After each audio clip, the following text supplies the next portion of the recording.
Donc, on espère que vous êtes tous avec nous. C'est un premier essai au niveau d'un webinaire technologique. Donc, bonjour, chers clients. Pour ceux qui ne me connaissent pas, je me présente, Hélène Morazin, associée en fiscalité chez BJC. Pour ceux qui me connaissent, vous savez que normalement, je serais allée vous accueillir, vous serrer la main, vous demander comment se portent vos familles et comment vous relevez ce grand défi entrepreneurial de la COVID-19. Je vous aurais aussi dit que ma famille et moi allons très bien, que mes 3 enfants travaillent très fort dans les épiceries et que BJC relève le défi de la COVID-19 de belle manière. Je suis vraiment très fière de mes associés et de tous nos professionnels. L'esprit de la famille et l'entraide sont dans nos valeurs d'entreprise depuis longtemps. Ces valeurs nous permettent de se mobiliser à la vitesse grand V et de continuer à assurer un service de qualité et de proximité. À défaut de vous voir, je vous invite dans ma cuisine. Mon seul privilège aujourd'hui, c'est de pouvoir voir mon co-animateur, Guillaume Potier, directeur en fiscalité, à qui je vais céder la parole pour qu'il vous explique un peu la logistique de la conférence. Donc, à toi, Guillaume. Merci, Hélène. Dans le fond, à mon tour de vous souhaiter la bienvenue à notre webinaire. Puis, j'espère sincèrement que vous portez bien, que vous gardez le moral, puis surtout que vous êtes en santé dans ces temps difficiles. Là, on comprend que c'est pas évident ces temps-ci. Dans le fond, depuis un mois déjà, on est en train de vivre l'inconnu avec ce fameux virus COVID-19. Puis, les gouvernements, ils nous annoncent des nouvelles mesures constamment. Puis, nous, on est là, l'équipe BJC pour vous, puis on essaie de tout garder ça à jour, puis vous garder le plus possible informé.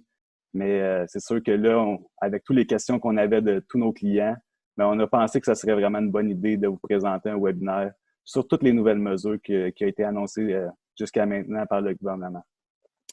Donc, dans notre présentation aujourd'hui, c'est un essai avec Zoom.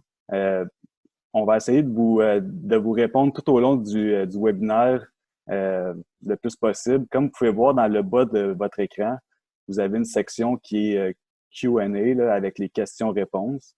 Vous avez simplement à cliquer là-dessus, puis vous pouvez poser tout au long de la formation vos questions, puis ça va être possible pour nous de les voir au courant de la formation, puis ça va être possible pour nous aussi également de répondre pendant la formation. On a également prévu à la fin un 15 minutes de questions-réponses, puis on va être là jusqu'à temps qu'on ait épuisé le plus possible des questions. Également, ce que je voulais vous dire aujourd'hui, c'est que premièrement, la conférence, le webinaire est enregistré. Donc, ce webinaire-là va être disponible après pour revisionner si jamais vous avez manqué une section de notre webinaire. Aussi, qu'est-ce qui est bien, c'est que vous allez toujours pouvoir rester à jour grâce à notre site web. Comme vous savez, l'équipe de fiscalité ici chez BJC, on produit un tableau qui est merveilleux. Puis là, je crois que le tableau en tant que tel, il vient de s'afficher, notre site web vient de s'afficher à votre écran. Vous pouvez aller sur le bjc.ca, puis vous cliquez sur articles et communiquer ici en haut à droite. Puis dans cette section-ci, vous allez avoir tous les nouveaux articles par rapport à la COVID-19. Celui qui est le plus pertinent, selon moi, ce serait le résumé de l'aide financière disponible. Si vous cliquez sur ce lien, bien, vous allez avoir toutes les informations que vous avez besoin. Ici, vous avez notre fameux tableau qui résume toutes les mesures qui ont été annoncées, qu'on va voir aujourd'hui dans notre présentation. Vous avez aussi comment calculer la subvention salariale, parce que évidemment, c'est beau de le mettre dans un petit tableau, mais je pense que c'est plus visuel de voir les chiffres, puis comment ça fonctionne. Puis finalement, bien, vous avez notre présentation d'aujourd'hui qui est disponible ici dans le webinaire BJC Aide financière COVID-19. Avec toutes ces informations-là, vous allez être capable d'être à jour puis de pouvoir répondre le plus possible à vos questions que vous avez présentement. Donc, je retourne la parole à Hélène qui va vous présenter toutes ces nouvelles mesures-là. À toi, Hélène. Donc, rebonjour tout le monde. Dans le fond, vous avez les coordonnées de Guillaume et de moi dans nos CV respectifs. Donc, n'hésitez pas à communiquer avec nous par courriel ou par téléphone. Ça va nous faire plaisir de répondre à vos questions si au cours des prochaines journées et semaines. Évidemment, il y en aura plusieurs. Donc, le plan de la présentation, on va vous parler un bref survol des divers paiements qui sont reportés pour les sociétés, les particuliers et les travailleurs autonomes. On va vous parler des subventions aux entreprises qui, dans le fond, est le volet très important parce que c'est de la nouvelle argent. Les mesures de soutien des liquidités pour les entreprises, l'aide aux employés et à vos familles. Puis évidemment, on va faire une période de questions. Donc, au niveau des paiements qui sont reportés, on comprend bien que c'est pour conserver des liquidités temporairement dans la société, puis que la gestion de la trésorerie devient très névralgique parce que ces paiements-là vont devoir être payés tôt ou tard. Donc, des rappels, au niveau de l'impôt des sociétés, les paiements sont reportés au 1er septembre et les délais de production sont reportés au 1er juin. Au niveau des reports de délais de paiement, c'est pour les sociétés qui ont une fin d'année le 31 janvier 2020 ou suivante. Et pour les délais de production, c'est pour les fins d'année à partir du 30 septembre 2019 et suivante. Au niveau de la TPS-TVQ, ça c'est un allègement qui est très important. Les paiements ont été reportés au 30 juin ainsi que les délais de production pour toutes les échéances de paiement qui étaient dues entre le 27 mars et le 30 mai 2020. Un élément important, c'est que si votre société est en situation de remboursement de la TPS-TVQ, excusez-moi, les autorités fiscales acceptent évidemment les productions de rapports de TPS-TVQ par voie électronique seulement et vont traiter les remboursements. Donc, évidemment, on vous invite à produire si vous êtes en situation de remboursement. Également, un aspect stratégique, vous pouvez en profiter pour regarder les comptes recevables que vous devriez radier ou les notes de crédit que vous devriez émettre pour ultimement pouvoir récupérer la TPS-TVQ sur ces sommes-là qui vont devenir irrécouvrables dans le cadre de la crise. Au niveau des rapports et des paiements de CNSST, le paiement a été reporté au 1er septembre, délai de production au 1er juin. Pour les acomptes provisionnels d'impôt, délai reporté au 1er septembre. Droit de douane, on est au 30 juin pour le délai de paiement et de production. Et au niveau de différentes dettes, il peut y avoir des moratoires pour le remboursement de capital qui va aller jusqu'à 6 mois. Au niveau de l'actionnaire, on peut aussi temporairement réduire les retraits de la société avec des allègements au niveau personnel. Donc, évidemment, les impôts personnels sont également reportés au 1er septembre en termes de paiement et au 1er juin en termes de délai de production. Les acomptes provisionnels d'impôts sont également reportés au 1er septembre et il y a eu plusieurs annonces, on ne les a pas toutes listées, mais principalement les taxes municipales selon vos municipalités respectives. Il y a des délais de report qui peuvent être d'1 mois à 2 mois. Au niveau de vos hypothèques personnelles, contactez votre institution financière. On peut vous allouer des moratoires au niveau du remboursement du capital jusqu'à 6 mois. Au niveau des factures d'Hydro-Québec, ils nous ont avisé qu'ils ne donneraient pas de frais d'administration. Donc, ce qu'on en comprend, c'est que si on ne paye pas nos factures au cours des prochains mois, mais à ce moment-là, il n'y aurait pas de pénalité.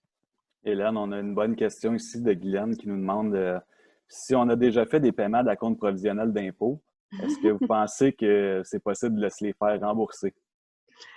Écoute, Guylaine, ça serait magique, là.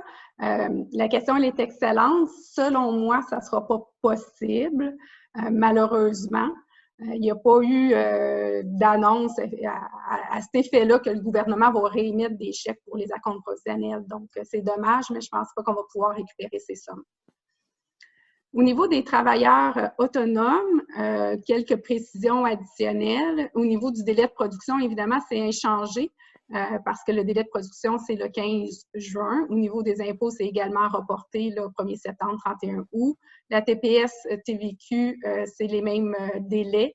CNSST également. Puis, toutes les contributions qu'on paye habituellement avec le rapport d'impôt, comme travailleurs autonomes, RRQ, RQAP, FSS, RAMQ, sont également reportées là, au 1er septembre en termes de paiement. J'ai une question ici de Marc-Alain Landry. Pour les acomptes provisionnels, doit-on produire une déclaration quand même? Non, il n'y a pas de production au niveau des acomptes provisionnels de manière habituelle. Donc, on ne fait pas de paiement puis il n'y a aucune autre modalité à produire. Donc, Guillaume, je te laisse continuer avec la subvention salariale de 75 %.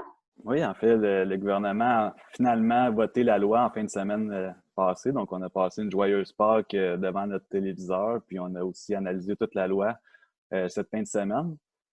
Cette subvention-là, comme tout le monde le sait, là, ça correspond à, globalement, ça correspond à 75 % de la rémunération qui est versée pour la semaine à un employé si on a une société qui se qualifie comme étant une société admissible.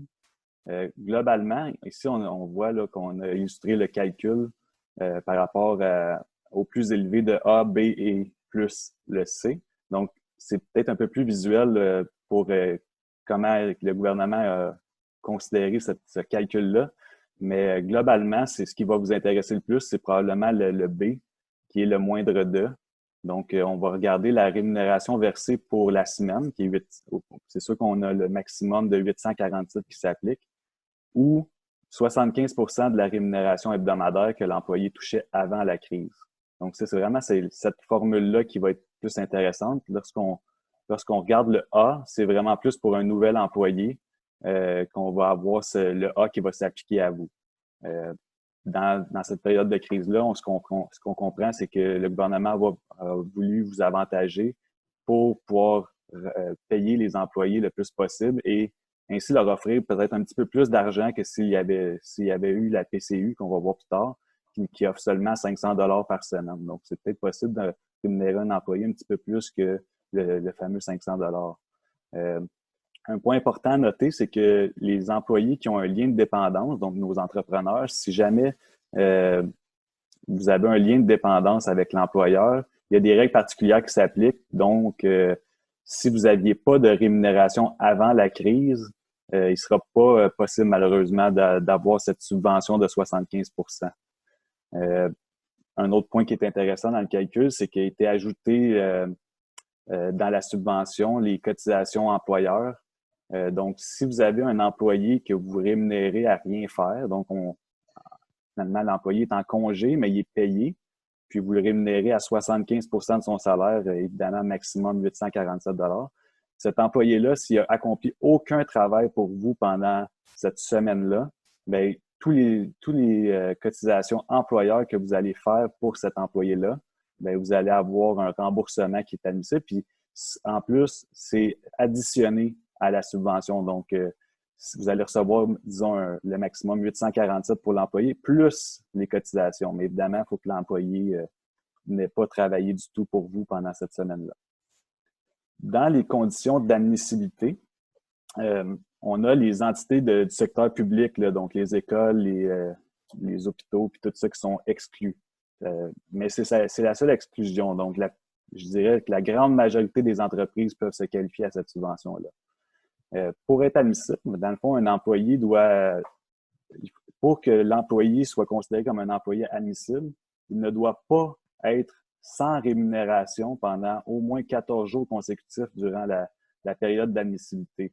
C'est une double négation, là, fait qu'il faut juste bien comprendre que si l'employé a été pendant 14 jours consécutifs en dehors de votre masse salariale, il ne pourra pas se qualifier à la subvention de 75 %. Évidemment, ce test-là se fait par période. On va voir les périodes après, mais il faut regarder par période si l'employé n'a pas eu de rémunération pendant 14 jours pour savoir si c'est un employé admissible ou non.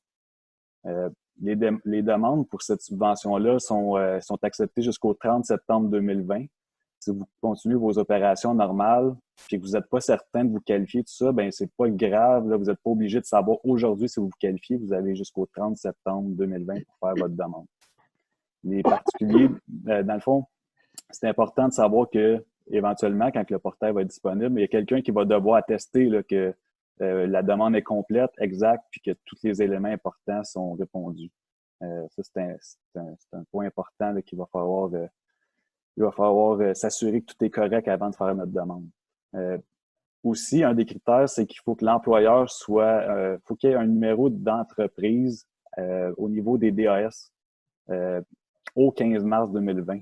Donc, c'est important que si vous avez constitué votre entreprise après le 15 mars, ce ne sera pas possible de vous qualifier à cette nouvelle subvention de 75 %. Au niveau des conditions d'admissibilité, là, c'est par rapport à, pour se qualifier pour une période, il faut qu'il y ait eu une baisse de revenus euh, qu'on peut quantifier. Puis là, le gouvernement a établi au début 30 de baisse de vos revenus bruts qui devaient avoir été constatés. Puis initialement, on comparait seulement avec l'année, disons, on prenait le mois de mars 2020, puis on comparait ça avec le mois de mars 2019. Maintenant, les critères ont été assouplis. Puis maintenant, le mois de mars, on parle d'une diminution de 15 des revenus bruts qu'il faut avoir. On compare, et bien évidemment, le mois de mars 2020 avec le mois de mars 2019.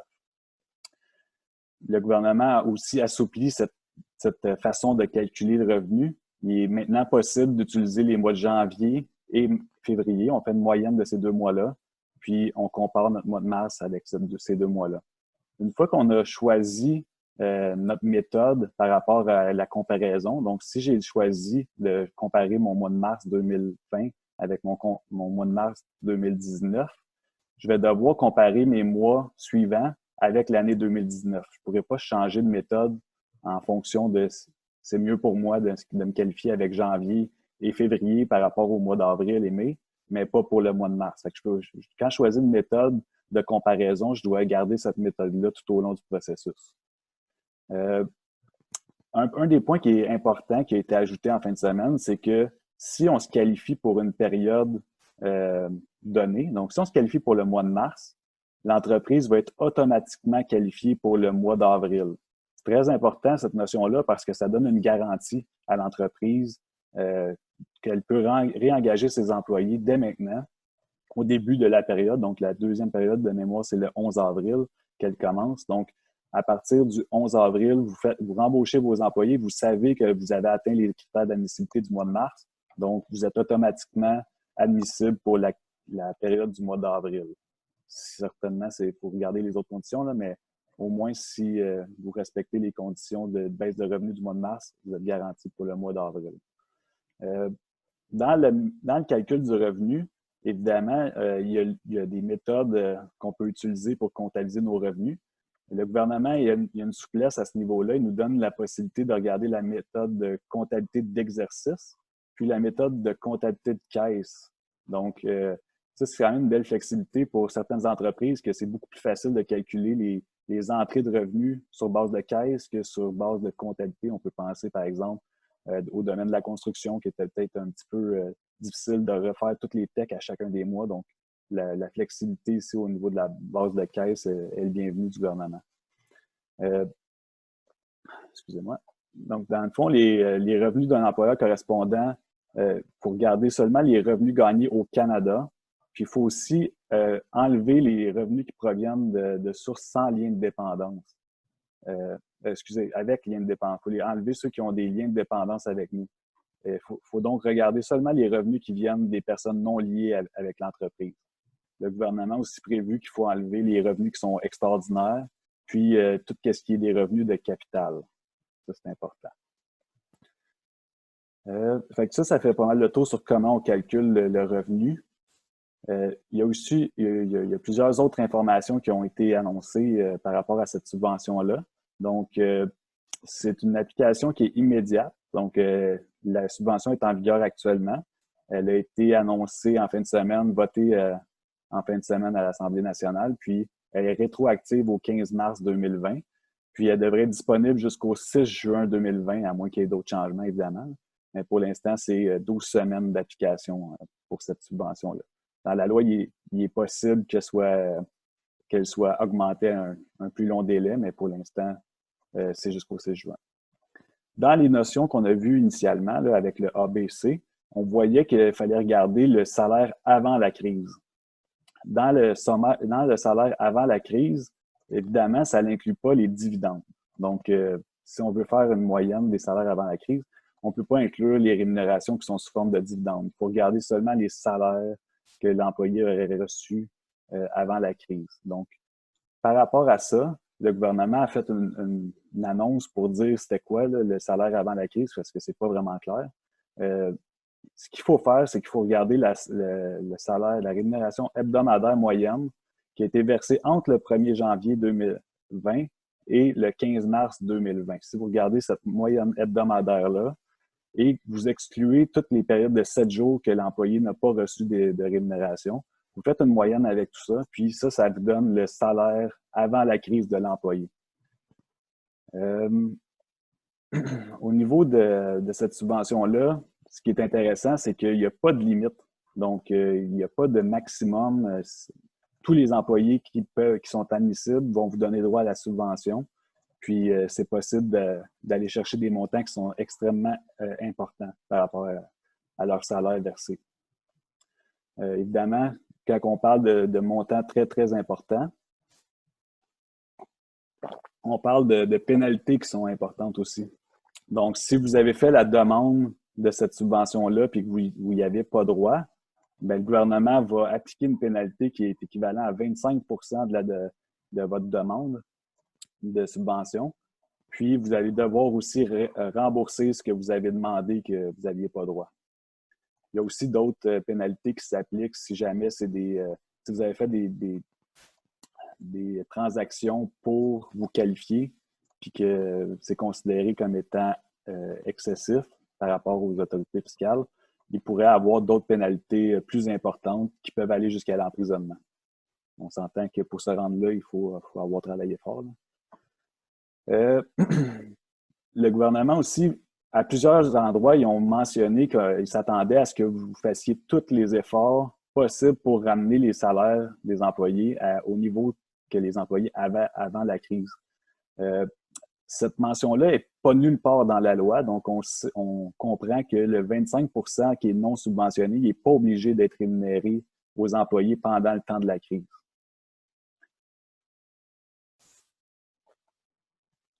Là, la question qui est importante pour la plupart des gens, c'est comment on fait pour avoir cette subvention-là? En fait, pour obtenir cette subvention-là, ce qu'il va falloir faire, c'est qu'il va falloir se connecter sur un portail web qui est sur le site de l'Agence du revenu du Canada. Pour les entreprises, c'est assez simple. C'est sur mon dossier entreprise. Il va y avoir un formulaire à remplir, puis vous allez pouvoir faire votre demande à partir de ce portail web-là. Ce qu'on comprend, c'est qu'actuellement, il n'est pas disponible le portail web, donc c'est impossible de faire vos demandes. Évidemment, ça vient tout juste d'être annoncé. Donc, on s'attend à ce que dans les prochaines semaines, le portail soit disponible. Puis les fonds, en termes, ce qui vous intéresse aussi, c'est quand est-ce qu'on va recevoir l'argent. Les fonds vont seulement être disponibles d'ici les 6 prochaines semaines. Donc, le gouvernement dit 3 à 6 semaines, mais on peut comprendre que c'est probablement plus dans 6 semaines que les fonds vont être disponibles. La subvention, comme vous allez voir plus loin, il y a une autre subvention qui a été annoncée, la subvention temporaire de 10 %. Si vous avez combiné les deux, la subvention de 75 % va être réduite de la subvention de 10 % qu'on va voir un petit peu plus loin.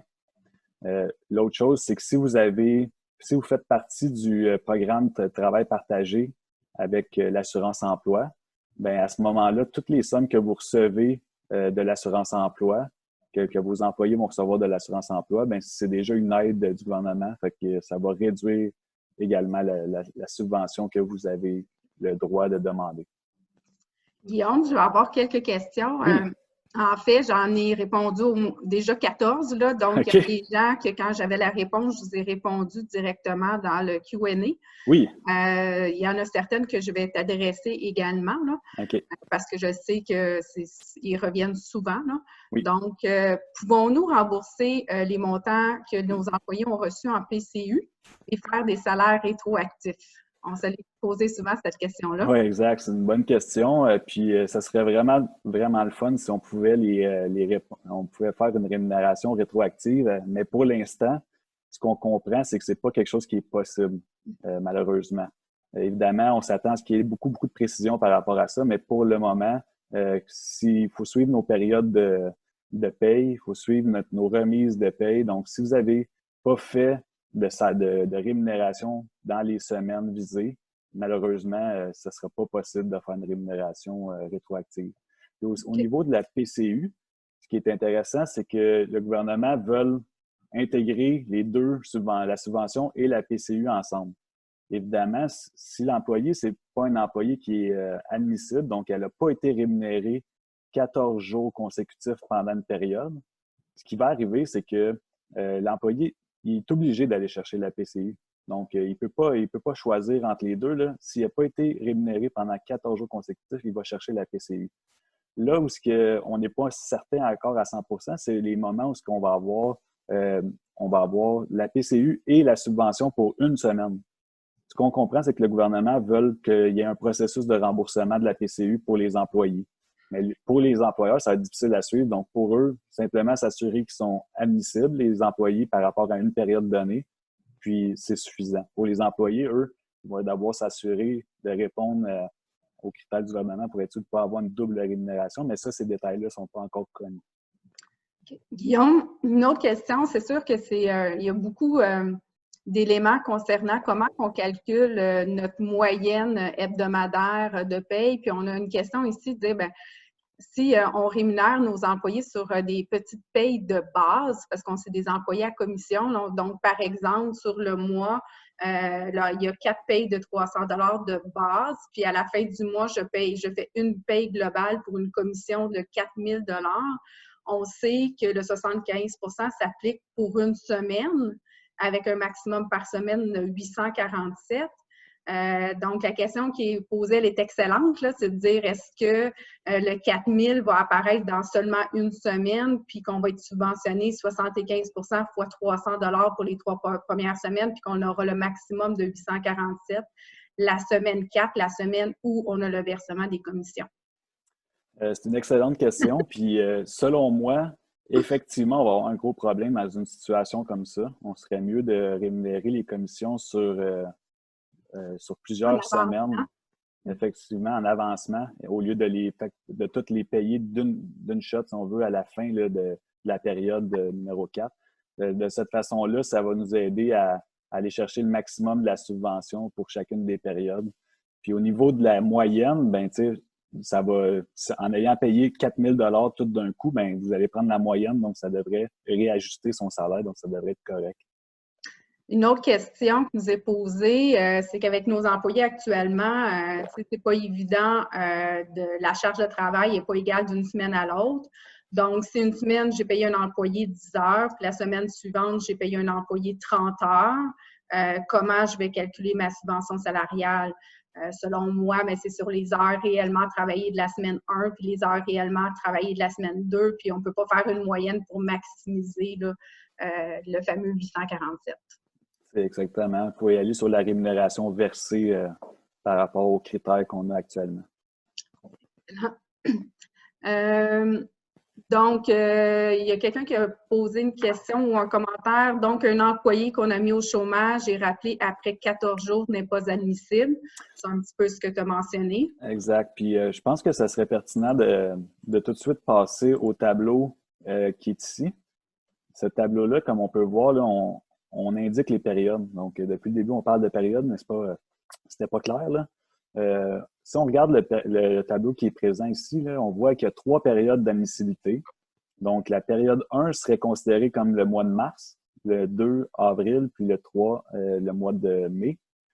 Ces périodes-là sont malheureusement pas du 1er mars au 31 mars. Là. On parle vraiment du 15 mars jusqu'au 11 avril pour la première période. Donc, tous les salaires que vous avez versés entre le 15 mars et le 11 avril, ce seraient des salaires qui seraient, si vous répondez aux critères de baisse de revenus puis que votre employé est admissible, bien évidemment, ça va vous donner droit à tous les salaires que vous avez versés dans ces dates-là, vous allez avoir droit à la subvention de 75 %.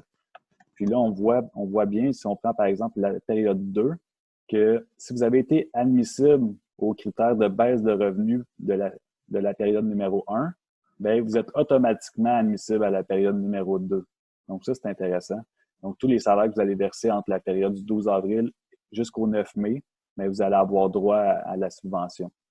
Donc, si on fait un petit retour à la question là, qui était de 14 jours par rapport au chômage, les employés qui auraient été mis au chômage à partir du 15 mars puis qui sont réembauchés avant le 11 avril, par exemple, mais qui ont quand même 14 jours consécutifs sans rémunération, ces employés-là, même si vous les avez réembauchés rapidement, ils ne seront pas admissibles à la subvention, malheureusement. va falloir attendre à la deuxième période, donc les salaires qui sont du 12 avril jusqu'au 9 mai. Ça, ça a été implanté pour éviter que tout le monde se mette à réclamer les subventions d'un côté et la TCU de l'autre côté. Donc, c'est une façon d'éviter le mélange entre les deux programmes. Est-ce qu'on avait... je te laisse continuer, Guillaume, ta présentation. J'essaie de répondre à des questions au fur et à mesure. Peut-être que je vais revenir à la fin pour l'ensemble des questions qu'on n'aura pas répondues pour la subvention salariale. Excellent. Donc, on a essayé de faire deux tableaux que vous allez retrouver dans notre présentation si vous allez sur notre site web. Donc, ces deux tableaux-là, on a le tableau si jamais j'ai un employé rémunéré à 1 500 $ avant la crise, mais que je continue de le payer 1 500 $, on voit ici qu'est-ce que la subvention pourrait nous donner, puis combien ça pourrait coûter pour l'employeur dans une situation comme ça. Là, on parle évidemment des employés qui sont non liés avec l'entreprise. Puis, on se rend compte que ça coûte quand même 44 % pour un employé qui est payé 1 500 $ par semaine avant la crise. Puis, plus bas, on vous a marqué avec le A, le B, comment calculer cette subvention-là par rapport à chacune des situations. Évidemment, dans une situation que je paye mon employé à 100 % de son salaire, c'est assez simple. Je fais 75 % de son salaire, puis je suis limité à 847. Ce qui serait avantageux pour tous les entrepreneurs, surtout ceux qui ont arrêté, qui sont considérés comme des services non essentiels, donc leurs employés sont chez eux. Ce qui serait avantageux, c'est ce tableau-ci, c'est d'aller rémunérer les employés à un pourcentage de 75 % de leur salaire avant la crise. Évidemment, là, il y a plein de choses à considérer. Là. Si l'employé travaille réellement 100 % de son temps, je ne pense pas que ça serait bien vu de ne pas lui donner son 100 % de son salaire. Là. Mais on parle surtout de situations où les tâches ont réduit beaucoup. Donc, on pourrait décider de rémunérer les employés quand même s'ils font peu de tâches. Puis, ce que ça pourrait faire, c'est qu'on aurait la subvention, puis on pourrait limiter le coût pour l'entreprise au maximum. Donc, si je prends le premier scénario de 1 500 puis que je vais lui verser juste 1 125 $ à cet employé-là, bien, je pourrais avoir le maximum, 847 de subvention, puis j'aurais un petit montant de 278 à assumer pour son salaire.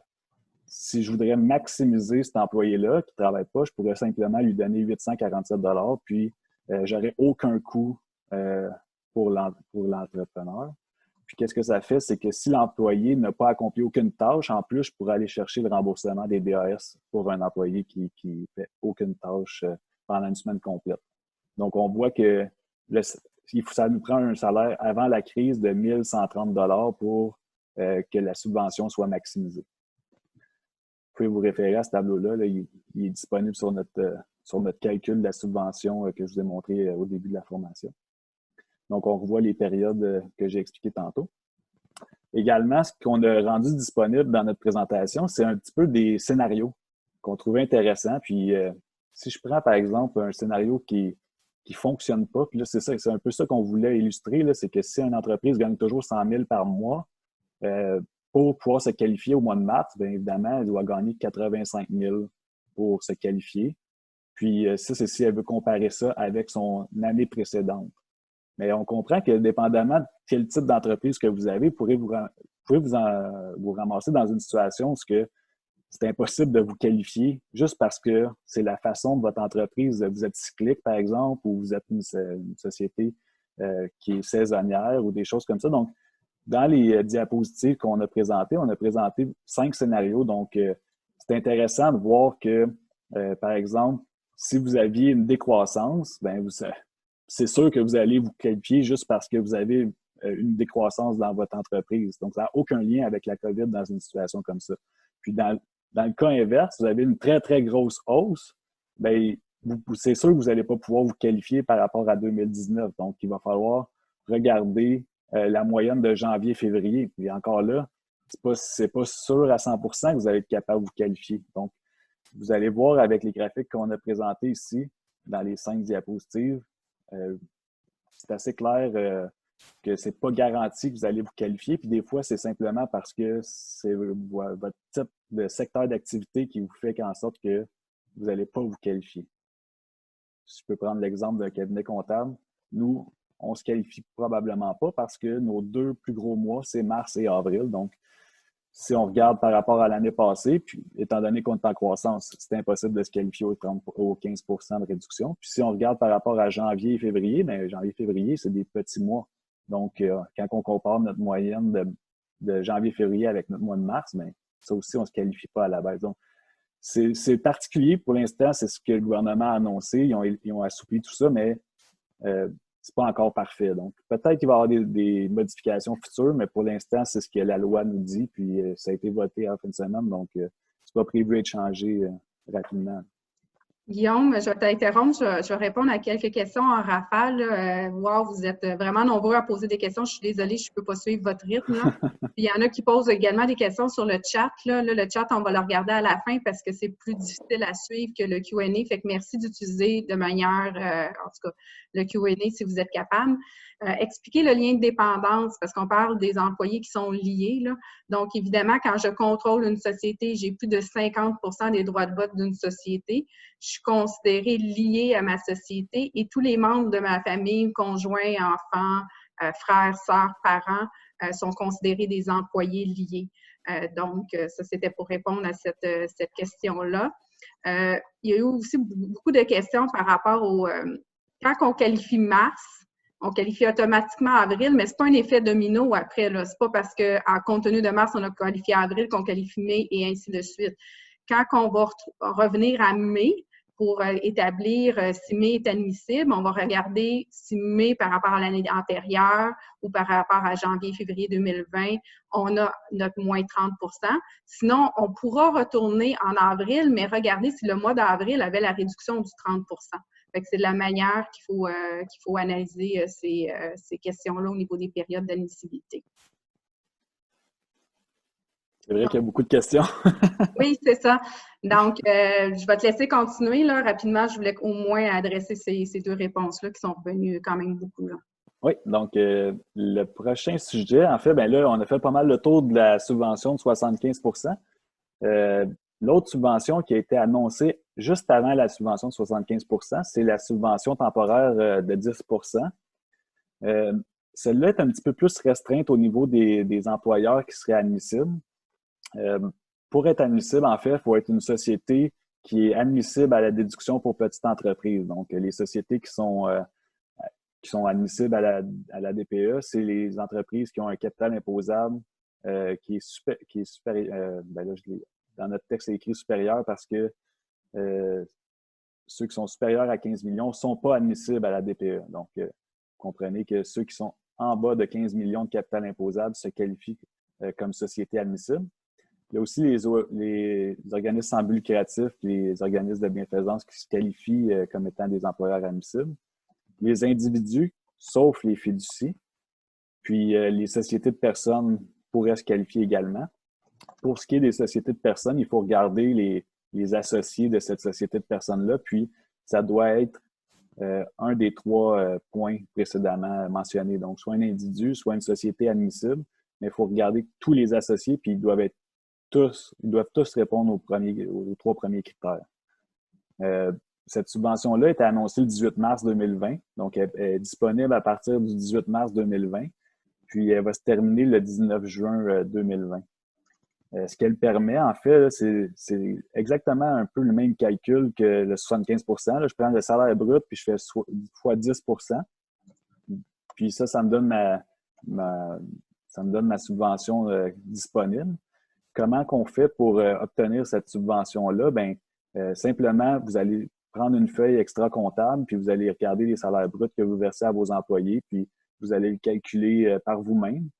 Puis, qu'est-ce qui arrive, c'est que quand vous allez faire vos remises de DAS, il va être possible de réduire le paiement que vous allez faire au gouvernement du fédéral.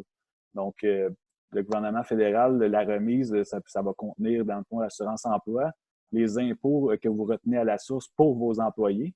Donc, vous allez pouvoir réduire les impôts prélevés pour les employés. Ça, c'est important. Il y a beaucoup de gens qui se disent ben, je vais juste remettre l'assurance emploi, je n'arriverai jamais à retenir 10 %. Donc, les impôts prélevés pour l'employé, c'est possible de retenir ça. Donc, quand vous faites votre paiement, vous envoyez moins d'argent finalement au gouvernement, puis c'est comme ça que vous obtenez votre subvention.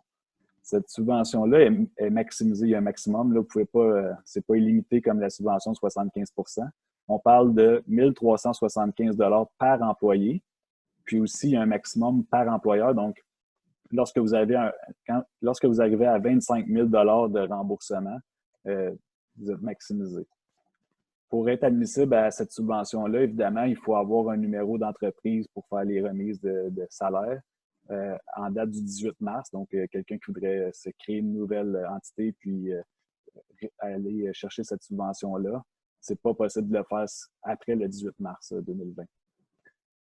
Cette subvention-là, comme je l'ai dit tantôt, elle peut aller en même temps que la subvention de 75 %. Donc, quand vous avez des employés qui sont non admissibles, comme on parlait tantôt, au niveau du 14 jours consécutifs sans rémunération, donc, dans une période, vous allez réengager ces employés-là, ils ne sont pas admissibles à une période spécifique.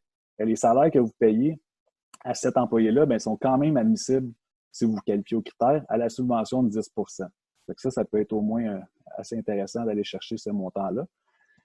Si vous avez fait déjà des demandes de subvention de 10 % quand ça a sorti, là, dès le 18 mars, il n'y a pas vraiment de stress. Si vous allez chercher la subvention de 75 %, c'est juste que vous allez avoir un petit peu moins d'argent au niveau de la subvention de 75 % parce que les deux programmes, ils ne s'additionnent pas ensemble. C'est soit un ou soit l'autre. On vous a mis un petit calcul ici qui est quand même assez intéressant. Puis on voit que dans ma période du 15 mars au 11 avril, je suis capable d'aller chercher jusqu'à 12 800 $ pour ma situation. Là, j'ai mis 40 employés qui avaient une paye hebdomadaire de 800 $ chacun. Puis si je fais mon calcul, ça me donne 12 800 que je peux aller chercher. Puis on voit dans mon calcul que vu que je suis limité à 25 000, bien, je récupère mon 25 000 sur 2 périodes. Donc, entre le 15 mars et le 9 mai, je devrais avoir reçu mon 25 000 en payant moins de remises sur mes remises fédérales. Ce qu'on peut comprendre aussi, c'est que c'est intéressant, c'est qu'il est possible, si jamais vous avez beaucoup d'employés à temps partiel, vous n'avez pas beaucoup d'impôts prélevés à la source, vous avez jusqu'à la fin de l'année là, pour aller chercher ces remises-là. Donc, si vous n'êtes pas capable d'atteindre les montants que vous calculez, vous pouvez l'étendre dans le temps puis aller chercher sur d'autres périodes de paye. Donc, ce n'est pas nécessairement obligé d'être récupéré dans la période de paye immédiate. Ça peut être récupéré dans le futur. Puis, si jamais il reste des sommes à la fin, ça sera possible d'aller récupérer ce qui manque en faisant vos sommaires à la fin de l'année de T4. Donc, Hélène, je te passe la parole, à moins qu'il y ait d'autres questions sur la subvention de 10 % là, mais je te passe. Écoute, je pense que ton rôle est plus simple, Guillaume. Complètement étourdi par les questions. Fait que je vais te laisser faire probablement un blitz de réponses. Là, tu vois, j'ai réussi à répondre à 42 questions, mais il en reste 38 non répondues. Fait que bonne chance. Excellent, merci. Je vais essayer de répondre le plus possible. Sinon, on a la période à la fin aussi qu'on va pouvoir prendre vos questions. Donc, Exact. Donc, excusez-moi, je vais juste me remettre dans le contexte de mon côté aussi. Donc, le travail partagé de l'assurance-emploi, c'est un programme qui existait déjà, qui était valide pour une période de 38 semaines. Ils ont, dans le fond, augmenté la période d'admissibilité à 76 semaines. Il faut comprendre là, que c'est un programme qui s'adresse là, quand on restructure vraiment à long terme et qu'on répartit le travail entre un groupe d'employés pour éviter de faire des mises à pied. Donc, par exemple, tout le monde est à 75 % de sa tâche. Là. Puis la période minimale du redressement est de 6 semaines. C'est pour ça que ce programme-là, il n'est pas encore très appliqué parce qu'on n'a pas encore vécu la période minimale de 6 semaines. Fait que si une entreprise voyait que la réduction générale du travail était pour s'installer pour une plus longue durée, ça pourrait être un programme effectivement là, avantageux pour ce type d'entreprise-là. Donc, Guillaume, excuse-moi, c'est parce que je ne vois plus ma présentation. Oui, donc, excuse-moi. Donc, au niveau du programme d'action concertée pour le maintien à l'emploi, évidemment, ça, c'est de la nouvelle argent, donc ce sont des subventions. super intéressant pour profiter de la période où vos employés sont peut-être moins sollicités, moins occupés, pour faire des blitz de formation. Puis, évidemment, au niveau horaire, ils vont rembourser jusqu'à 25 $ de l'heure. Il y a vraiment une interrelation à faire si on profite de la subvention salariale de 75 %, mais là, à ce moment-là, ça sera seulement 25 % du total des heures qui vont pouvoir être subventionnées. C'est en vigueur depuis le 15 mars, donc c'est rétroactif. C'est super important de retourner voir si vous avez fait des webinaires, des frais d'inscription à des formations. S'il y a des formations qui ont été faites, ça va tout se qualifier. C'est une enveloppe budgétaire qui va aller jusqu'à 100 millions. Donc, évidemment, on vous suggère fortement de présenter vos dossiers le plus rapidement possible là, afin d'être en mesure de bénéficier de la subvention. C'est jusqu'à 100 % des dépenses qui vont jusqu'à 100 000 $. Et pour les dépenses entre 100 000 et 500 000, on parle de subvention qui va couvrir 50 % des dépenses. Donc, très, très intéressant. Il faut communiquer avec Service Québec, là, le centre local d'emploi là, est souvent la bonne ressource. Il faut vraiment communiquer avec eux. Ils vont vous donner les formulaires à compléter, toute l'information, comment monter votre dossier. Donc, ils sont vraiment très avenants pour nous aider dans ces démarches-là. Brièvement, là, c'est quoi les types de formations qui sont admissibles?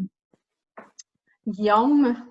Excuse-moi, j'essaie de répondre aux questions puis de te suivre. C'est pas évident. Donc, les activités de formation admissibles, toute formation de base, les formations de compétences numériques, donc c'est le temps de se perfectionner dans nos technologies, travail à distance, toute formation continue, les formations qui nous sont données par nos ordres professionnels respectifs, les formations pour les dirigeants pour s'ajuster dans la vision stratégique, l'incertitude économique auquel on fait face. Des employés dont leur tâche aurait été abolie en fonction actuellement, mais pourraient se requalifier, aller chercher une formation différente sur le marché. Il y a aussi les programmes de gestion des ressources humaines, qui est admissible. Donc, vous pouvez regarder avec des firmes externes de consultants pour vous aider dans la vision stratégique de l'entreprise, revoir les fonctions de gouvernance, les différentes fonctions d'entreprise. Donc, c'est toutes des dépenses qui pourraient être admissibles dans le cadre de la subvention PACME. Guillaume, il t'en reste deux encore. Là, j'étais sur le spot, là, je m'en venais. C'est beau. Tu peux passer à la suivante, s'il te plaît. OK. OK. Tout ce qui est financement aux entreprises, je pense que vous êtes assez informés sur les différents programmes. Comme je vois qu'il est 11h moins 10 et qu'on a beaucoup de réponses, je vais passer rapidement cette section-là. Je dirais que le compte d'urgence pour près de 40 000, c'est vraiment celui qu'il faut absolument aller chercher.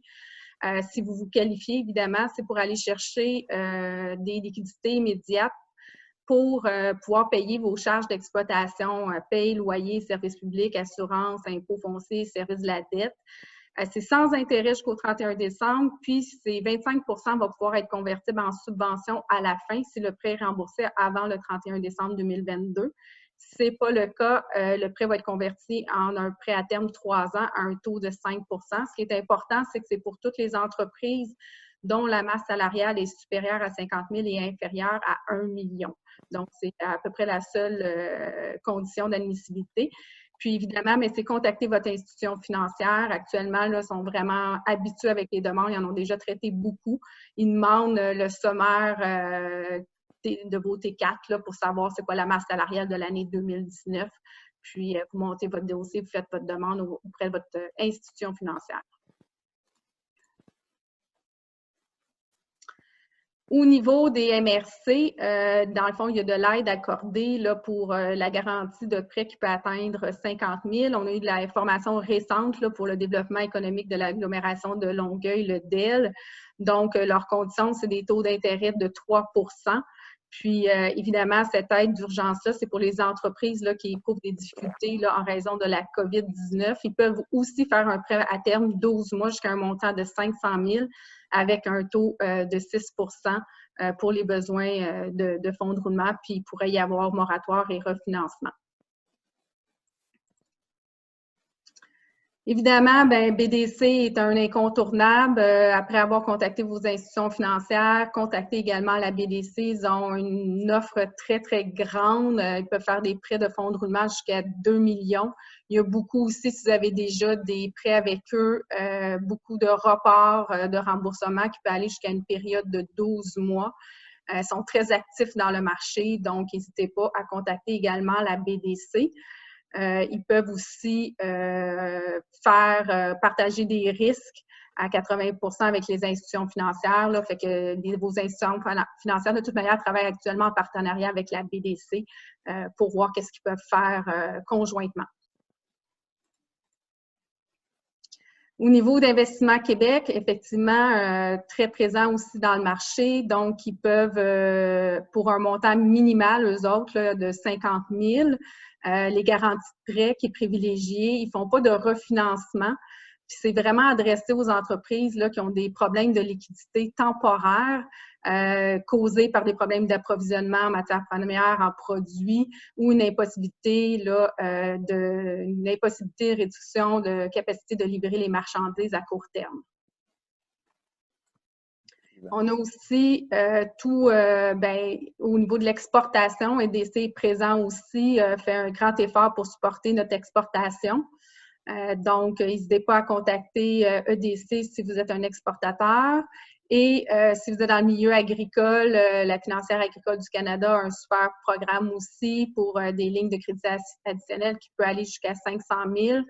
Et tous nos partenaires en capital de risque, donc, ça soit là, Fonds d'action, Desjardins Capital de risque, donc, sont aussi prêts à vous offrir des moratoires de 3 à 6 mois au niveau des remboursements là, de capital et la FTQ également.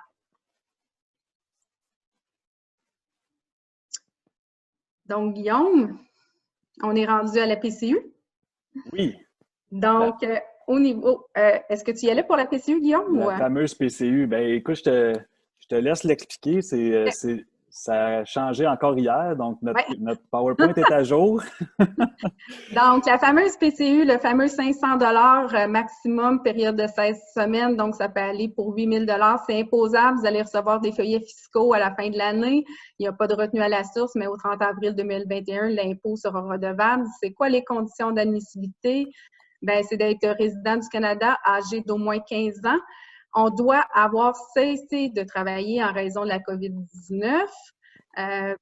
Ou être admissible aux prestations d'assurance-emploi ou aux prestations parentales, avoir gagné au moins 5 000 $ en 2019 ou dans les 12 derniers mois, donc ce qui va vous avantager le plus, et les revenus qui doivent être inclus au fin du calcul du 5 000 $, revenus d'emploi, revenus de travailleur autonome, prestations de maternité, puis la RCA a confirmé que les dividendes ordinaires pour nos entrepreneurs qui se rémunèrent en dividendes rentrent dans le fameux calcul de 5 000 $. La nouveauté qui a été hier là, par Justin Trudeau et son équipe Bill Morneau, ne pas avoir gagné plus de 1 000 $ de revenus combinés d'un emploi ou d'un travail indépendant pendant 14 jours consécutifs ou plus durant la période de 4 semaines.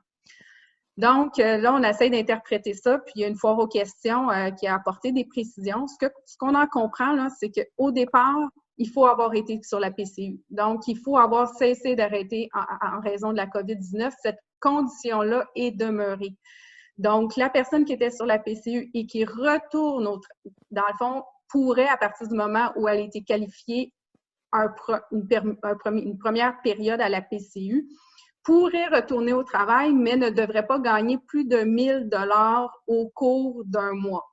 Donc, on comprend bien que c'est un petit peu anti-économique, là, cette mesure-là. Là, je me mets dans la peau de quelqu'un qui est sur la PCU. Il ne voudra pas gagner plus que 900 $ pour un mois parce que s'il gagne 900 $ pour un mois, il va totaliser 2 900 $ pour son mois avec la PCU. Puis s'il gagne 1 200 pour son mois, bien, il gagne 1 200 parce que la PCU ne lui sera plus admissible. Donc, on s'attend probablement qu'il y ait des réactions puis peut-être des ajustements par rapport à cette mesure-là qui nous semble pas logique pour l'instant. Puis également, on comprend que les gens qui n'ont jamais arrêté de travailler, mais qui gagnent, par exemple, 250 par semaine, qui n'ont jamais été sur la PCU, qui n'ont jamais arrêté de travailler en raison de la COVID-19, ne pourraient pas se qualifier à la PCU. Donc, c'est un peu à deux vitesses de l'annonce qu'on a eue hier. Évidemment, on vous rappelle que si le travailleur quitte volontairement son emploi, il n'est pas admissible à la PCU. Donc, en rafale, bien, vous savez, c'est disponible depuis le 6 avril. Les paiements vont super bien, ça va assez vite. Faites attention, par exemple, apparemment qu'il y a des paiements en double, que peut-être qu'il faut dépenser tout l'argent rapidement.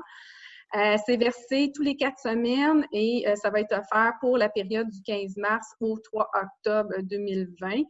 Les Canadiens devront attester qu'ils répondent à toutes les conditions. Puis si vous avez déjà fait une demande pour l'assurance emploi, bien, votre demande va être automatiquement traitée aux fins de la PCU. Donc, on vous a mis pas mal tous les liens, là, les foires aux questions, parce que je vais vous avouer que probablement que plusieurs de vos questions sont déjà répondues sur la foire aux questions. Fait que si on n'a pas eu la chance aujourd'hui, n'hésitez pas à aller voir les foires aux questions, c'est très, très bien fait. En plus, vous pouvez cliquer sur le lien directement. C'est un lien hypertexte qui va vous amener directement à la foire aux questions. Puis, juste une petite mise en garde, Hélène, cette prestation canadienne est imposable. Donc, il faut, les gens ils vont recevoir 2000 $ pour leurs 4 semaines, mais il faut pas penser que c'est 2000 $ après impôt et vous pouvez faire ce que vous voulez avec ce 2000 $-là. Donc, ça va être applicable à l'impôt à la fin de l'année. Puis, si vous avez un gros taux d'imposition, bien, possible que ça vous coûte un petit peu plus cher d'impôt à la fin de l'année.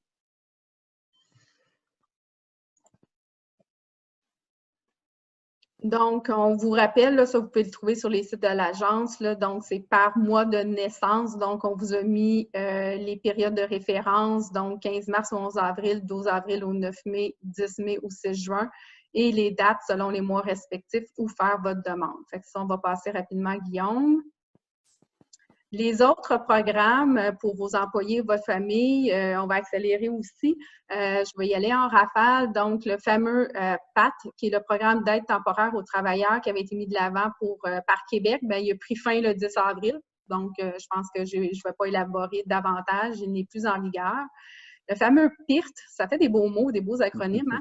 C'est la prestation temporaire de 100 $ par semaine pour tous les salariés à faible revenu, donc moins de 550 $ par semaine, qui travaillent pour les services essentiels et qui résident au Québec. Donc, je vous invite à consulter là, la liste des services essentiels qui ont été élargis cette semaine d'ailleurs.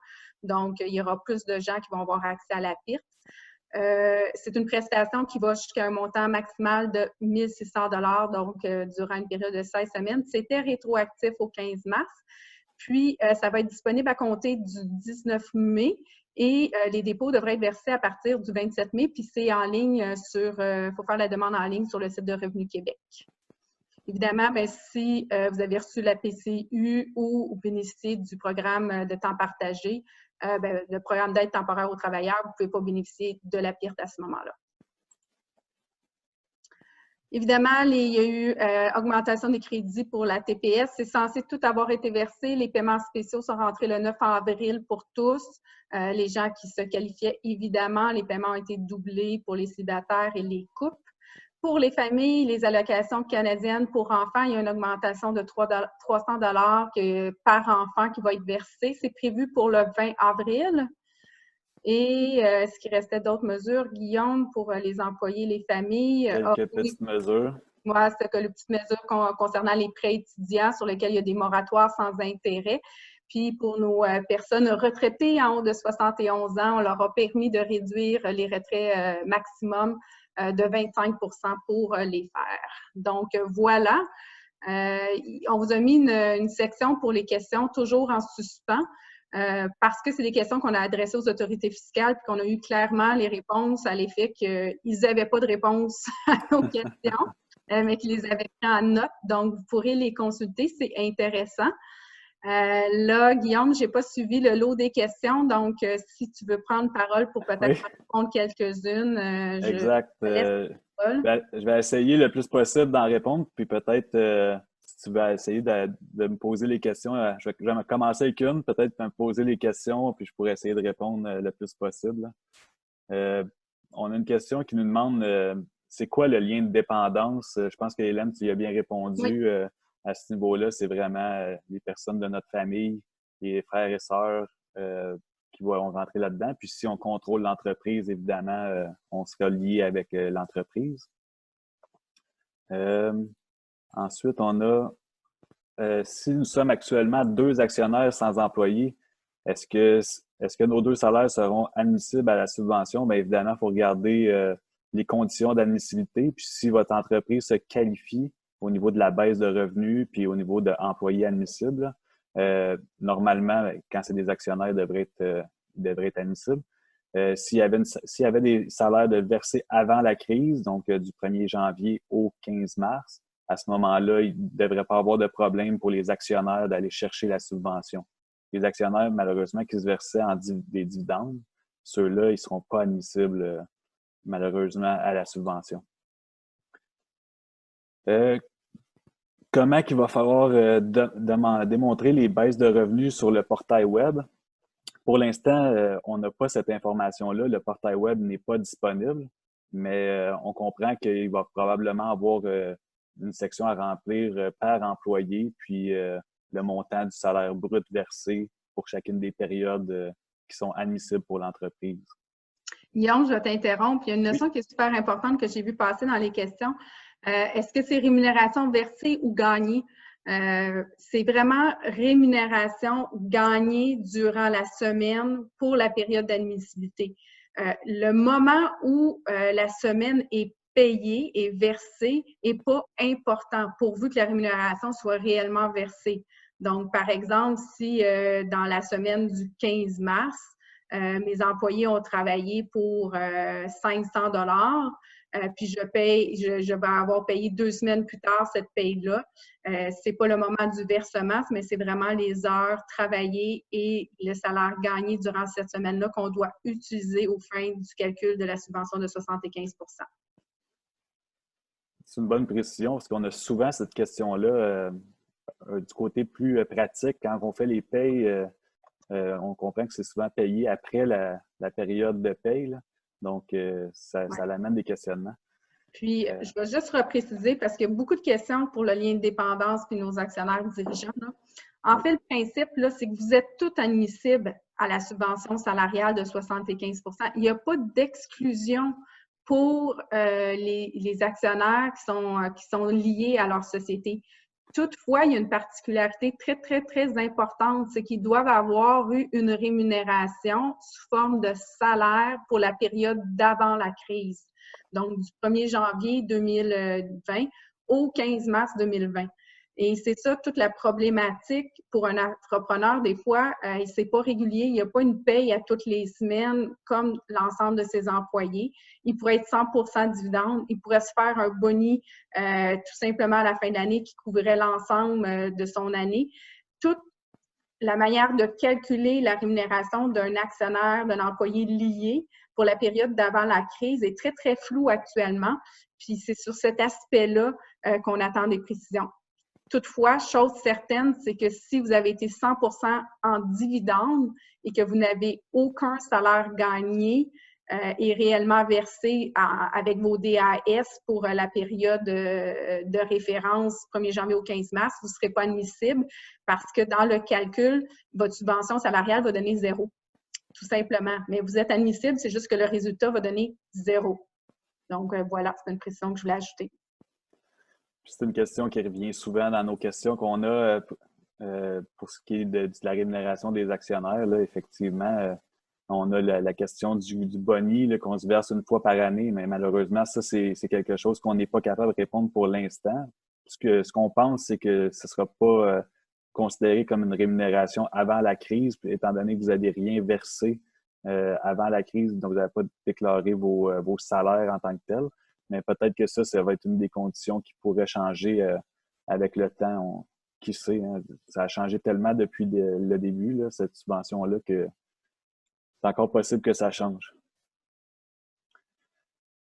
Il y a beaucoup de questions, Hélène, sur sur les périodes, tu sais, comme du 15 mars, avec toutes les dates, là, Ouais. c'est un petit peu difficile de répondre à chacun pour ça, là, mais si je peux me permettre, là, qu'est-ce que je dirais par rapport à ça, c'est qu'il faut regarder, euh, quand on est l'employeur, il faut simplement regarder, j'ai-tu rémunéré mon employé euh, en, en continu ou si j'ai arrêté de le rémunérer. Si j'ai arrêté de rémunérer mon employé à partir, mettons, du 15 mars, puis que ça fait 14 jours que vous ne l'avez pas rémunéré, cette personne-là, quand je regarde la période du 15 mars au 11 avril, qui est la période numéro 1, si je me qualifie aux autres critères pour la subvention, mais cet employé-là que j'ai décidé de laisser, de mettre à pied pendant au moins 14 jours, bien, même si je le paye pendant les journées restantes à la période, cette personne-là n'est pas admissible à la subvention.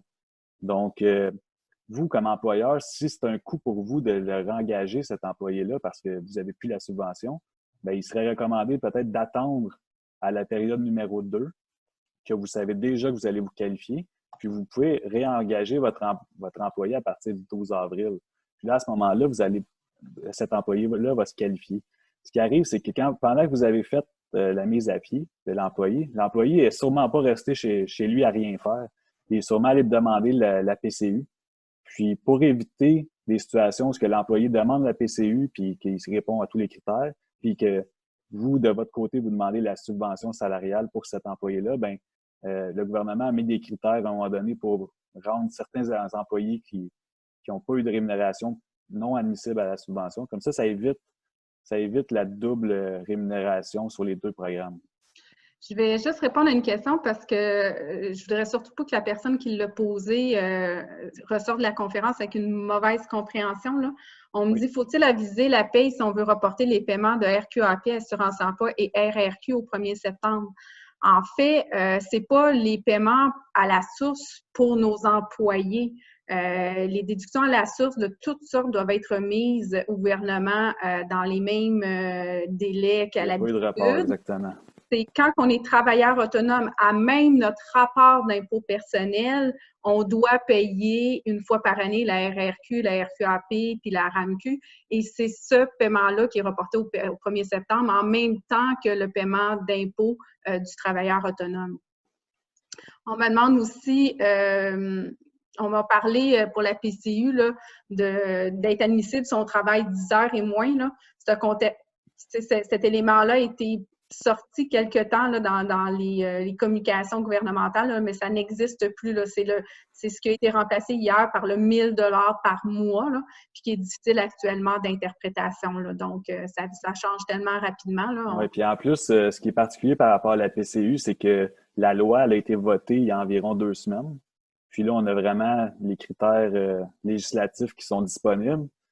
Mais cette ouverture-là, cet élargissement de la PCU-là, j'imagine qu'il va devoir avoir une modification à la loi parce que je pense pas qu'ils vont être capables de gérer ça au niveau des règlements. Donc, il faut s'attendre à ce qu'il y ait encore une période au Parlement pour voter une modification à la loi de la PCU. Là. On me pose la question aussi, les gens qui veulent bénéficier de la subvention temporaire de 10 là, qui ont à travers leur service de paye, c'est compliqué, puis qu'ils n'ont pas de retour de service ou de retour pour faire réduire les impôts à la source.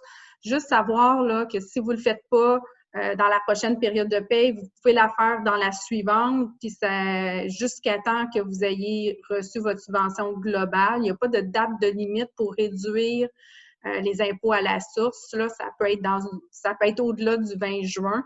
Et si jamais vous ne l'avez pas fait au cours de vos périodes de remise là, mensuelles, vous allez pouvoir le faire avec la compilation de fin d'année qu'on envoie au gouvernement là, en même temps qu'on fait les sommaires T4. Exact. J'ai eu 2 autres questions sur la subvention de 75 dont une qui dit si je comprends bien, je dois obligatoirement payer 75 du salaire pour la subvention, mais c'est pas obligatoire. Là. On peut verser le montant qu'on veut, tant pour autant que si vous dépassez le maximum de 847, vous devez rémunérer l'employé.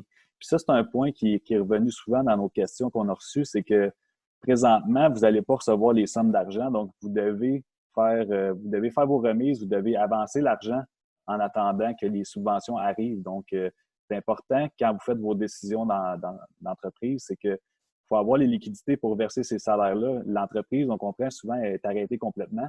Donc, réembaucher les employés, ça peut amener des problèmes de liquidité par rapport à ça. Donc, la subvention, elle va juste arriver dans 3 à 6 semaines. Là. Donc, il faut assumer les salaires. Puis, si l'employé va peut-être amener ses arguments aussi par rapport à la subvention de 75 parce que si vous le réembauchez puis que ça lui donne moins que la PCU, il y a des très bonnes chances qu'ils vous disent merci, vous êtes gentil, mais je vais rester sur mon programme à 2000 $ par mois. L'autre question par rapport à la subvention, c'était la moyenne de janvier-février. Ça, c'est un choix que vous allez pouvoir faire pour comparer votre mois de mars 2020. Vous pouvez prendre la moyenne de janvier-février 2020. Si vous avez fait ce choix-là, par contre, vous allez être obligé de comparer votre mois d'avril 2020 avec la moyenne de janvier et février 2020. Donc, on garde toujours la moyenne janvier-février 2020 pour la comparaison avec chacun des mois pour savoir si on est admissible au niveau de la subvention. Mais c'est un choix, là. Il faut voir si c'est plus avantageux de comparer janvier et février 2020 ou avec mars 2019, par exemple. J'ai une autre question ici qui nous est posée pour la subvention temporaire de 10 il y a un maximum de 25 000. Est-ce que c'est par employeur ou par société? Nous, on croit comprendre là, que si on a 4 sociétés incorporées détenues par le même actionnaire, donc 4 sociétés associées, on aurait le droit à 4 fois 25 000 selon la manière dont la loi est rédigée actuellement. On me demande aussi au niveau des travaux en cours, est-ce que ça fait partie des revenus bruts? Mais en fait, ce qu'on nous demande pour la compilation de nos revenus au fin de la subvention salariale de 75 c'est de suivre les principes comptables généralement utilisés par l'entreprise. Donc, évidemment, si on est un service de professionnel ou une compagnie dans la construction et qu'on, sur une base de comptabilité d'exercice, on doit tenir compte de nos travaux en cours. Par contre, on nous donne l'option d'être sur la comptabilité de caisse. Si jamais c'est difficile de retrouver l'information mois par mois pour 2019, si comme entreprise, vous aviez l'habitude de comptabiliser vos travaux en cours seulement à la fin de votre année financière. Oui, puis une des notions qu'on n'a pas abordées, là, c'est par rapport au calcul des revenus. Il est possible dans la loi de calculer sur une base consolidée. Puis ça peut être intéressant dans des groupes de sociétés qui font déjà des consolidés normalement dans leurs affaires courantes. Donc, on pourrait utiliser le consolidé pour savoir s'ils ont eu une baisse de revenus qui s'applique, mettons, pour le mois de mars, ça serait 15 puis avril, 30 mais par contre, c'est qu'il faut toujours garder la même base. Donc, si vous avez pris la consolidée dans votre groupe, c'est qu'il faut utiliser ce principe-là pour les 2 autres périodes par la suite. Il y a aussi les personnes qui ont plusieurs sociétés qui détiennent à 100 eux, ils seraient affiliés avec chacune de ces sociétés-là. Ils pourraient décider de faire un calcul consolidé de tous leurs revenus pour savoir si ils se qualifient aux critères. Puis si, sur base consolidée, vous vous qualifiez, bien, toutes les entreprises qui ont été mises ensemble vont se qualifier aux critères. Puis là, il faut toutes qu'ils soient ajoutés au calcul. On ne peut pas juste choisir ceux que ça nous tente, là, évidemment.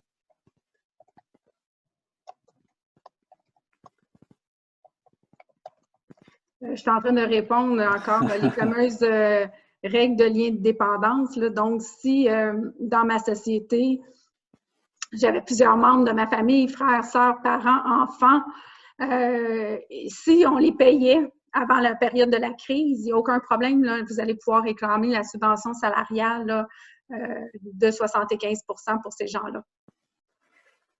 Exact. On a la question de la subvention de 75 %. Est-ce que le 14 jours consécutifs sont des jours calendriers ou jours ouvrables? Ce qu'on comprend, c'est vraiment des jours calendriers. Tout ça, c'est dans le but de contrer les effets de la PCU. Là. On regarde les critères de la PCU. On parle de 14 jours.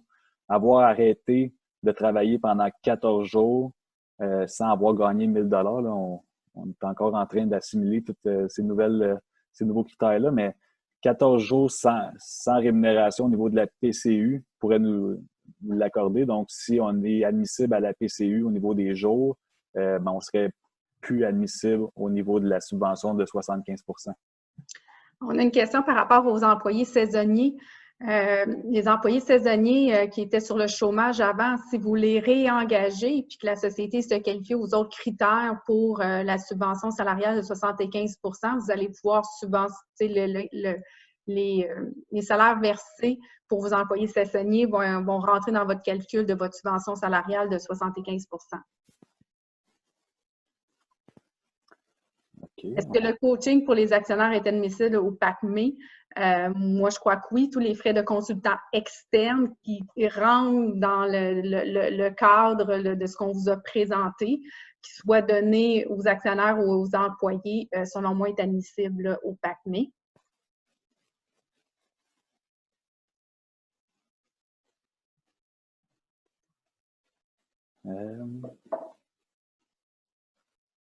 Il y a quelqu'un qui nous pose la question, est-ce que vous pensez que les pourcentages de 15 et de 30 % vont être revus? Mais écoutez, là, c'est... on n'en a aucune idée. Puis, est-ce qu'ils vont être sévères? Tu sais, quelqu'un qui est à 28,9 % au lieu de 30 %, tu sais, on dirait que c'est du tout ou rien de la manière dont c'est rédigé actuellement dans la loi. Là. Donc, vous êtes à 29 %, vous n'avez rien. Vous êtes à 30,5 %, mais vous pourriez avoir droit, si c'est une grande entreprise, je ne sais pas, un montant de 100 000. On dirait que c'est 0 ou 100 000 actuellement de la manière dont on le comprend. Fait que ça aussi, c'est peut-être des choses qui vont s'assouplir au cours des prochaines journées, semaines. Oui, on a une question au niveau de la PIRT. On a une personne qui travaille à temps partiel actuellement qui répondrait au salaire en bas de 28 600. Puis là, tout d'un coup, se trouve un emploi à temps plein, puis elle a fait sa demande. Bien, cette personne-là, il faut savoir que Revenu Québec s'occupe de réajuster. Il n'y aura pas de pénalité si, quand vous avez fait votre demande, vous n'étiez pas au courant que vous allez avoir l'emploi là, à temps plein qui vous amène en haut de la limite, mais vous allez quand même avoir à rembourser les montants que vous n'aviez pas droit. On a une question ici pour le PACME, pour tout le temps de formation interne. Est-ce que c'est admissible, là, par exemple, s'il y a quelqu'un à l'interne qui monte une formation technologique pour aider les employés à être en télétravail ou l'utilisation d'un nouveau logiciel? Nous, on s'est informé là, à notre représentant du Centre local d'emploi, puis il semblerait que oui. Je vous dis ça sur toute réserve, là, parce qu'habituellement, le temps interne dans les différents programmes n'est pas subventionnable, mais il semblerait que dans ce contexte-ci, si on est capable de démontrer que c'était pour maintenir les emplois, donc je vous suggère fortement d'en parler avec votre représentant au Centre local d'emploi, puis de tenter de présenter une demande dans ce sens-là. J'ai vu deux questions passer sur le 40 000 de compte d'urgence. Il faut regarder la masse salariale au niveau du sommaire des relevés d'emploi de l'entreprise. Donc, si on regarde le sommaire de 2019, il faut regarder les salaires en haut de 50 000 et en bas de 1 million. Puis là, pour l'instant, on n'a absolument aucune notion fiscale. Là. On n'a pas de conditions au niveau d'une loi. Donc, on se fie à ce qui est écrit sur le site du gouvernement. Puis, ce que je vous dirais, vu que le compte d'urgence est déjà disponible, c'est de communiquer directement avec votre institution financière, puis expliquez-leur votre situation. Là. Donc, dans votre question, vous nous parlez d'une masse salariale de 1 million 1000 $, puis ça pourrait être à cause d'une autre société liée. Donc, dans votre situation, ce que je vous dirais, c'est appelez votre institution financière. Il n'est pas dit que si vous dépassez de 1000 $, vous êtes automatiquement disqualifié. C'est peut-être possible d'avoir la subvention quand même, parce que présentement, il n'y a pas de loi qui parle de ça. Là. Je viens de répondre à une question. Là, en fait, quelqu'un qui me pensait que pour la subvention salariale, c'était maximum 1 million de masse salariale. Là, la réponse est non. Là, pour la subvention salariale de 75 %, il n'y a pas de plafond. Il n'y a pas de grosseur d'entreprise. Air Canada est admissible. Le petit dépanneur du coin l'est aussi. Là, donc, c'est vraiment pour tous.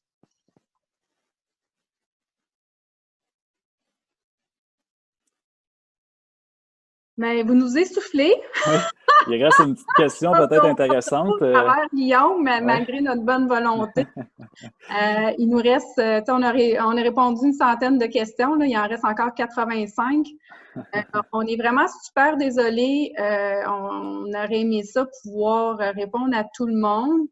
Je vois qu'il y a quand même des questions, tu sais, qui étaient les mêmes, là, fait que ça se peut qu'on ait réussi à répondre indirectement à vos questions. Ce que je vous suggère, c'est n'hésitez pas, là, contactez Guillaume, contactez-moi. C'est sûr qu'on va traiter les demandes dans les meilleurs délais possibles pour ne pas laisser personne, évidemment, sans réponse. Donc, Guillaume vient de vous montrer là, tous les liens utiles. Peut-être, effectivement, un des bons points, c'est commencer par les foires aux questions. Là.